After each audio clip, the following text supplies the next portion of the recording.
Chapter 21. Sickness and Suffering. A High Soul Overcomes. Today's chapter is not about a grand journey or a powerful sermon. Today's chapter is about pain, about suffering, about a young monk, still so new to his spiritual life, lying on a simple mat, his body burning from inside, and yet his soul staying completely still. It was the year Vikram Samvat 1969, the English year 1913, and Muni Shri Ramvijayji was spending his very first chaturmas at Simnor on the banks of the sacred Narmada river. He was young, he was new to monk life, and then his body broke down. He developed a terrible, irritable rash all over his body. And with that rash came something even worse, a burning sensation, like fire crawling across his skin from within. The devoted Shravaks, that lay followers, were very worried. They immediately called a Vaidya, an Ayurvedic doctor, to examine him. The Vaid looked carefully and said, "This rash is because of too much heat inside Maharaj's body," and he suggested a herbal remedy. Now, here is where something beautiful happened. Before the medicine was given, Shri Danvijayji Maharaj, one of the senior monks, asked a very important question. He looked at the Ved and asked, "What exactly is in this medicine? What does it contain?" Because, as true Jain sadhus, they could not accept anything that came from cruelty to living beings. No animal products, no harm. The Ved replied that the medicine contained white pepper, pure ghee, and sugar, all in equal amounts. This was acceptable, and so, with the permission of his senior guru, the medicine was given to Muni Shri Ramvijayji Maharaj.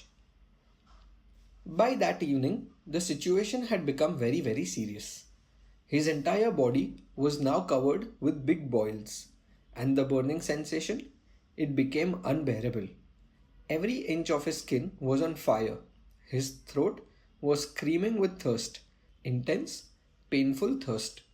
But here is where we see the true greatness of this young monk. Despite that burning thirst, despite the boils, despite the fire raging in his body, Muni Shri Ramvijayji did not even take one sip of water.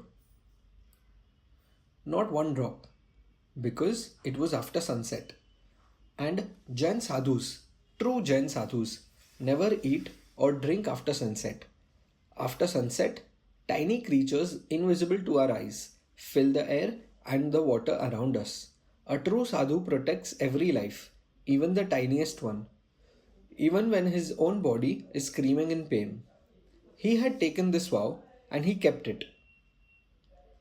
He had taken a vow for 48 minutes as a minimum of restraint, but his commitment went far beyond that. From sunset to sunrise, not a sip, not a drop. A true Satpurush, a true great soul. The Shravaks watched all night. They were deeply worried. They could not sleep knowing their beloved monk was suffering so much. So they bought another Vaidya, a new Ayurvedic doctor, in the middle of the night. This new Vaid looked at Muni Shri and felt certain he could cure him. He was full of confidence, full of optimism. He asked Muni Shri to take the medicine, but only at midnight, between midnight and sunrise. Muni Shri refused. He told the Vaidya clearly, "I will only take this medicine after sunrise." Why? Because taking medicine at midnight, in the dark of night, risked harming tiny, invisible creatures. His vows came first. His soul came first. The Vaidya administered the medicine only at daybreak, and gradually, slowly it began to show a positive effect. The Shravaks were so relieved. The Vaidya administered the medicine only at daybreak, and gradually, slowly, it began to show a positive effect. The Shravaks were so relieved. But then, the first Vaidya came back in the morning. He learned about the new Vaidya and the new medicine, and he became cold and non-committal. He simply left the upashray, the monk's resting place, without saying a word. Perhaps his pride was hurt. Perhaps he didn't want to share the patient. But Muni Shri remained calm. If you think the story ends there, it does not, because this illness was only the beginning. After that first chaturmas at Simnor, Muni Shri Ramvijayji went on to suffer from a low grade fever for years, almost 11 years. Every single day he had fever. Every single day he felt unquenchable thirst. Pangs of thirst so strong, so deep, it would have broken most people. Every night was unbearable. The days felt endless. But do you know what people saw when they came to visit him? They saw a monk sitting in perfect calm, a radiant smile on his face. He never complained, never discussed his illness. When visitors came, he would ask about their spiritual progress. He would listen with interest. He would guide them gently, warmly, lovingly. Those who met him left feeling blessed, as if his warmth covered their own pain. The great ones, the Mahatmas, they test their own consciousness of body and soul through sickness. They look beyond their own suffering and care for others. That is what makes them truly great. The devoted Shravaks never stopped trying. For years, they searched for a cure, tried remedy after remedy, bought Vaidya after Vaidya. Finally, in Vikram Samvat 1980, the year 1924, Dr. Keshavlal Malukchand Parekh gave Muni Shri Ramvijayji an intravenous injection, a treatment that lasted 3/4 of an hour.